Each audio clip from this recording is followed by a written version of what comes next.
আর এই মুহূর্তে সরাসরি চলে যাব বিধানসভা চত্বরে। আমাদের প্রতিনিধি উজ্জ্বল মুখোপাধ্যায় রয়েছেন আমাদের সঙ্গে। উজ্জ্বল, রাজ্যের প্রথম বিজেপি সরকারের প্রথম বাজেট এবং সাধারণ মানুষের মনে একাধিক প্রত্যাশা রয়েছে, প্রত্যেকেরই নজর রয়েছে বেলা 12টায় বিধানসভার দিকে।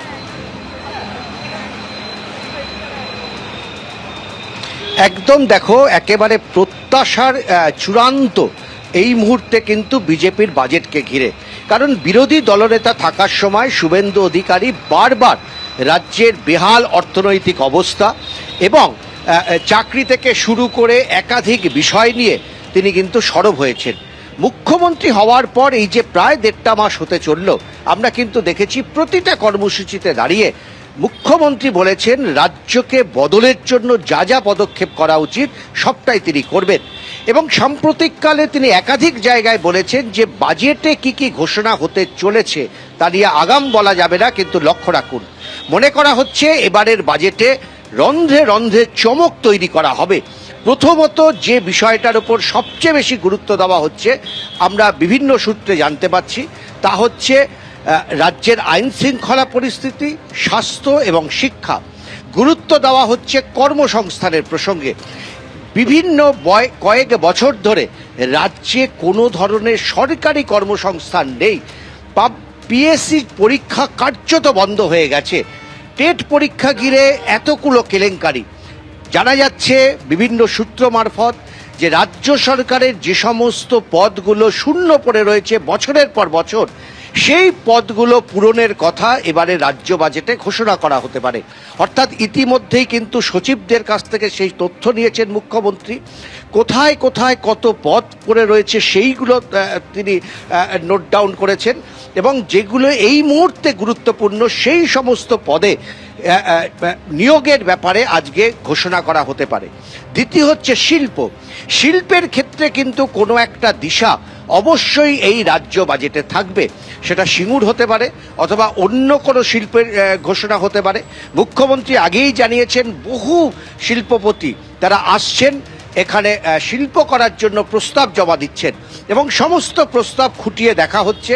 শিল্প মন্ত্রকের কাছে পাঠিয়ে দেওয়া হচ্ছে, একটি টিম গঠন করা হয়েছে যারা এই শিল্পের ভায়াবিলিটি নিয়ে তারা খতিয়ে দেখছেন, তাদের সাথে দফায় দফায় কথা বলছেন। যাদের বিরুদ্ধে কোনো ব্যাংক ফ্রডের অভিযোগ নেই এরকম শিল্পপতিদের সঙ্গে কথা বলছেন মুখ্যমন্ত্রী নিজেও। এবং আজকের বাজেট থেকে বড় কোনো শিল্পের ঘোষণা হতে পারে এমনটাই কিন্তু মনে করছে রাজনৈতিক মহল। তৃতীয়ত গুরুত্ব দেওয়া হচ্ছে, অত্যন্ত গুরুত্ব দেওয়া হচ্ছে, সেটা হচ্ছে ডিএর প্রসঙ্গে। আমরা দেখেছি যে যখন রাজ্য সরকারের কর্মচারীরা দিনের পর দিন ডিএ নিয়ে আন্দোলন করেছেন, সেই সময় কিন্তু তাদের পাশে দাঁড়িয়েছিলেন তৎকালীন বিরোধী দলনেতা শুভেন্দু অধিকারী।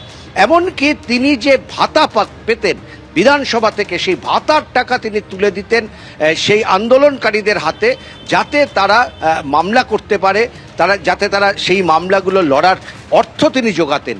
ফলে সেইখানে দাঁড়িয়ে রাজ্য সরকারের কর্মচারীরা কিন্তু অপেক্ষায় রয়েছেন যে ডিএর কি ঘোষণা আজকে মুখ্যমন্ত্রীর বা এই যে রাজ্য বাজেট সেখানে করা হবে। কিন্তু বিভিন্ন সূত্রে জানা যাচ্ছে যে রাজ্যের সঙ্গে কেন্দ্রের যে বিপুল পরিমাণে ফারাক, সেই পুরো ডিএর ঘোষণা আজকে করা সম্ভব হবে কিনা তা নিয়ে জল্পনা রয়েছে। কারণ এই ফারাকটা প্রচুর, এবং অর্থনৈতিক ক্ষেত্রে এতখানি ধাক্কা একবারে রাজ্য সরকারের পক্ষে বহন করা সম্ভব হবে কিনা। অনেকে মনে করছেন যে দুটো দফায় এই ডিএ দেওয়ার কথা হয়তো আজকে রাজ্য বাজেটে ঘোষণা হবে, এবং সেটা কত পার্সেন্ট সেটা নিয়েই এখন জল্পনা তুঙ্গে। তবে একটা বড় সড়ো ডিএর ঘোষণা যে হতে চলেছে তাতে কোনো সন্দেহ নেই। আলোচনায় উঠে আসবে অবশ্যই রাজ্য বাজেটে, সেটা হচ্ছে মহিলাদের নিরাপত্তা। অনেকেই মনে করছেন যে রাজ্যের মহিলা নিরাপত্তাটা কিন্তু এই মুহূর্তে সবচাইতে বেশি প্রায়োরিটি দেওয়া হচ্ছে। মুখ্যমন্ত্রী একাধিক জায়গায় বলেছেন যে মহিলাদের নিরাপত্তার ক্ষেত্রে কোনো রকম আপোষ করা হবে না।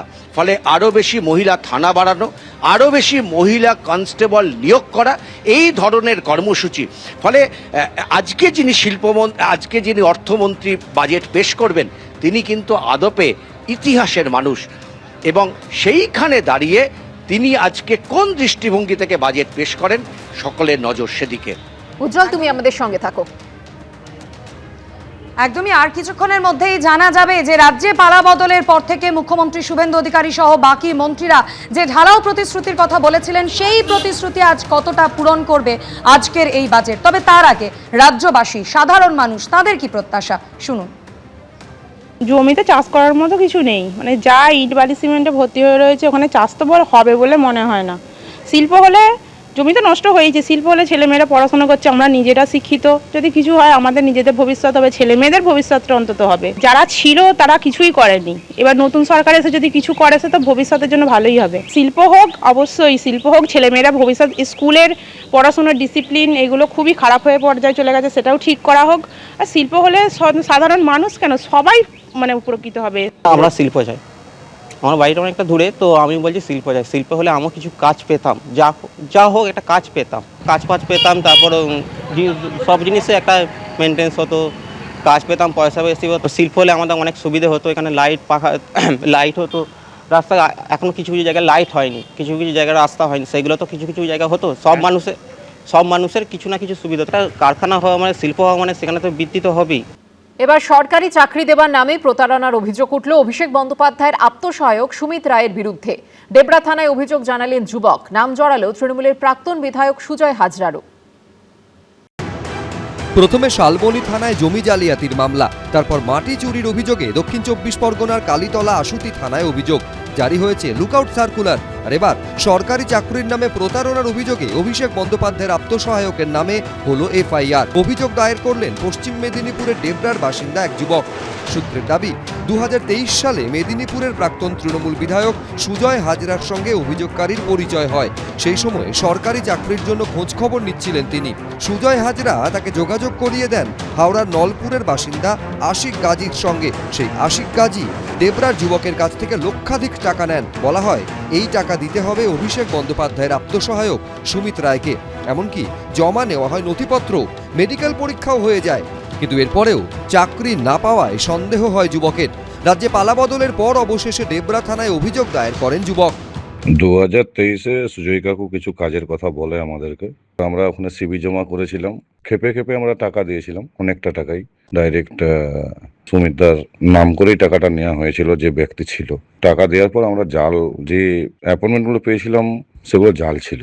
আমরা ডিপার্টমেন্টে যে চেক করেছিলাম, পাওয়ারফুল কিছু করাও যায়নি, কিছু বলতেও পারিনি, প্রবলেম ছিল।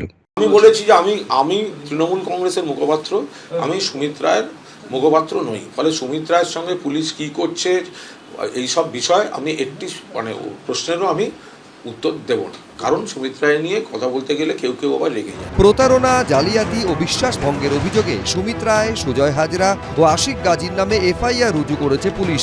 অভিষেক ব্যানার্জির নেতৃত্বে লাল চুল কানে দুলের গ্যাং। আমরা বারবার বলেছি এটা একটা সিস্টেমেটিক করাপশন, অর্গানাইজডভাবে এটা হয়েছে, অভিষেক ব্যানার্জির নেতৃত্ব হয়েছে। আর এর থেকে মমতা ব্যানার্জিও দায়িত্ব এড়াতে পারেন না, কারণ মমতা ব্যানার্জি মুখ্যমন্ত্রী, পুলিশ মন্ত্রী না থাকলে অভিষেক ব্যানার্জির পক্ষে এইসব করা সম্ভব হতো না। আমরা বারবার যেটা বলছি যে প্রাতিষ্ঠানিক দুর্নীতি, মমতা ব্যানার্জি মুখ্যমন্ত্রী থেকে এই প্রাতিষ্ঠানিক দুর্নীতিকে প্রশ্রয় দিয়ে গেছে। সুমিত রায়ের খোঁজে 12 জুন গভীর রাতে অভিষেক বন্দ্যোপাধ্যায়ের কালীঘাট রোডের বাড়িতে পৌঁছে যায় শালবনী থানার পুলিশ। রাত 2টো থেকে সকাল 6টা, প্রায় 4 ঘন্টা বাড়ির বাইরে অপেক্ষা করতে হয় তাদের। পরের দিন সকাল 6টা নাগাদ তালা ভেঙে বাড়ির ভেতরে ঢোকে পুলিশ।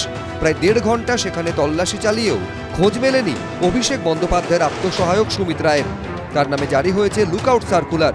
দেশ ছেড়ে পালানো আটকাতে আগেই লুকআউট সার্কুলার দেওয়া হয়েছে সিআইডির তরফে। পার্থপ্রতিম ঘোষ, হিন্দোল দে, এবিপি আনন্দ।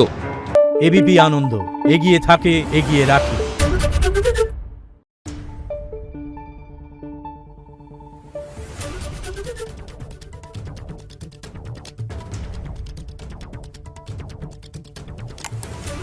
Thank you.